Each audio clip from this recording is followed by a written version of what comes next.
వెంకటాచలంలో మనందరం సుప్రభాతం చదవడాన్ని అంగీకరించారు. ఎందుకు అంగీకరించారంటే ఒకటే కారణం, అదేం వాళ్ళు అయ్యో వీళ్ళు చదవకుండా చేసేద్దామని కాదు. ఒక్కొక్కళ్ళు ఒక్కొక్కలా చదివినా, తప్పులు చదివినా ఈశ్వరుడు ముందు బాగుండదని అలా చెయ్యనివ్వరు.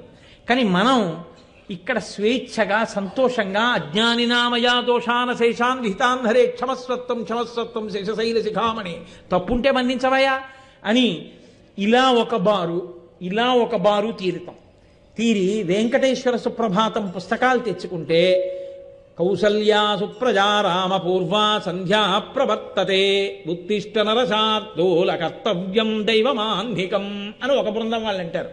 ఉత్తిష్టోత్తిష్ట గోవింద ఉత్తిష్ట గరుడధ్వజ ఉత్తిష్ట కమలాకాంత త్రైలోక్యం మంగళం కురు అని అవతల వాళ్ళు అంటారు. ఇలా సుప్రభాతం అంతా అయిపోగానే ఒక్కసారి మంగళధ్వని చేస్తారు.